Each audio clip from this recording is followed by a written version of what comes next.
Oh, pipigilan ko. Teka lang, teka lang. Sige.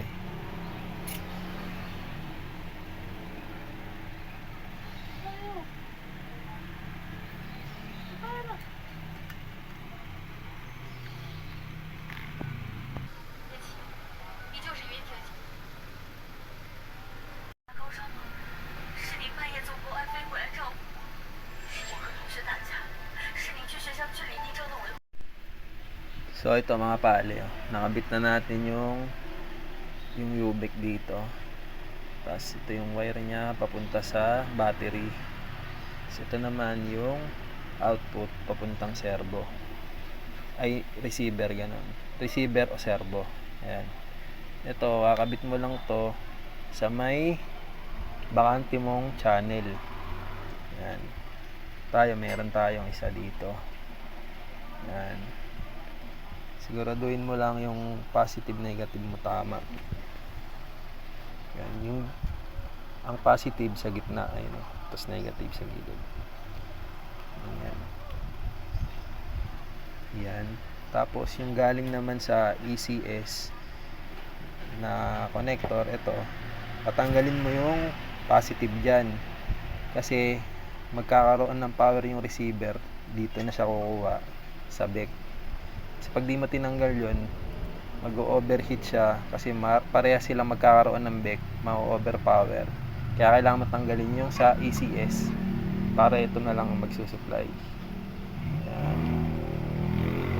Yan. Ganyan siya, tsura niya. Ito yung tinanggal ko doon sa may connector ng ECS. Yan. Patay na siya. Tinakpan ko na lang. Tapos ito, yung output ng back. Yan. Ayusin na lang natin yan dyan. Testing natin. So ito mga pali, nakabit na natin yung battery. May supply na yung back, tapos yan, receiver may supply na din.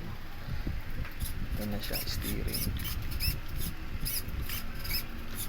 Mamaya nakabit natin yung ilaw.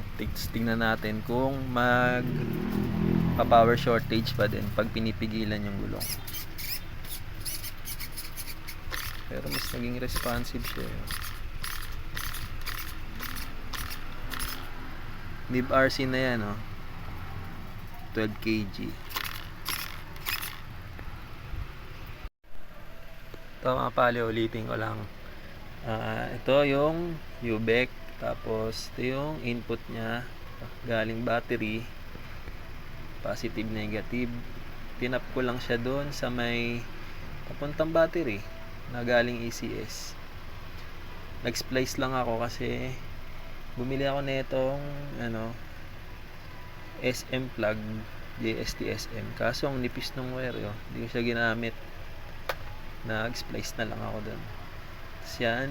Tapos ito yung output naman papuntang receiver. Yan. Kaya yung receiver, dito na nanggagaling yung power nya. Kaya kahit wala nang on and off, pag salpak mo pa lang ng battery, may supply na to, gagana na to. Ayan, tignan nyo. Kahit di ko na i-on yung ayan, ito naka-on ECS, to i-off ko, tapos i-on ko to, gagana na yan yung nya, servo. Pero yung throttle hindi. Ayan. Kasi nga naka-off yung ECS. Bali yung ECS lang ang may switch. Yung back walang switch. Pag-isipan mo paano siya lalagyan. Yan. Ito pala mga pali, dagdag ko lang. Yung diagram na sinunod ko dito, yung kasama nung instruction ng U-back.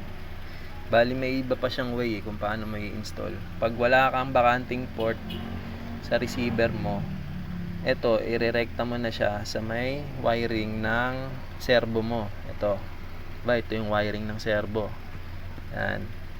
Yung positive negative mo, kukonekta mo na dyan. Yung negative, yung positive mo dito, tatanggalin mo. Tapos, irerekta mo yung positive ng back mo dun sa positive ng servo. Tanggal na yon dito. Kailangan nakaangat siya. Tapos, itong negative, itatap mo lang dito sa negative. Tapos yung signal dyan na yan. Yan, tatap mo lang tatap mo lang to dito. Halimbawa, tanggal na to. Tanggalin natin. Yes. Yan, tanggal siya. Kakatin mo to, kakatin mo siya. Yung positive mo dito sa positive ng servo. Putulin mo to. O kaya, tatanggalin mo yan. Natatanggal naman yan eh. Tapos yung negative mo, eto negative, nakakabit pa din siya dyan para may supply pa rin ng negative yung signal mo. Yan, dito. Tapos yung positive nakaangat, kasama siya nyan. Yung dilaw signal, dyan pa rin yan. Kapag ganun ang wiring na ginawa mo, ang supply nito, dito manggagaling sa ECS. Yung receiver mo, may on and off siya. Kaso, yung servo mo, wala pa din siyang on and off. Kaya, antimano, pag salpak mo ng battery, may kakaroon ng supply yung BEC, yung servo mo, nagana pa din. Pero, di mo makokontrol.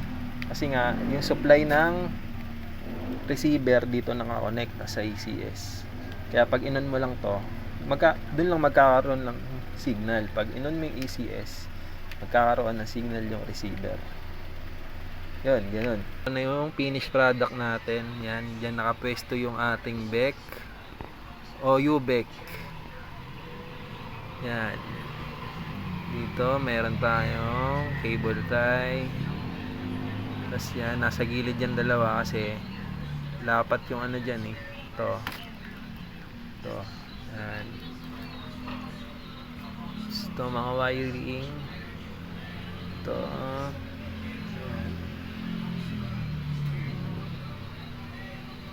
Medyo para sa akin, yan na yung best niyan. Maayos pa yan.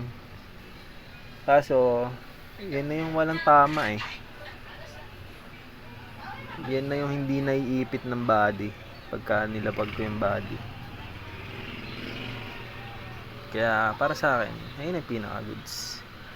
Ito yan, dito yan sa ano eh, sa Becto eh. Ganyan. Sinukso ko lang dyan. Ganyan. Yan.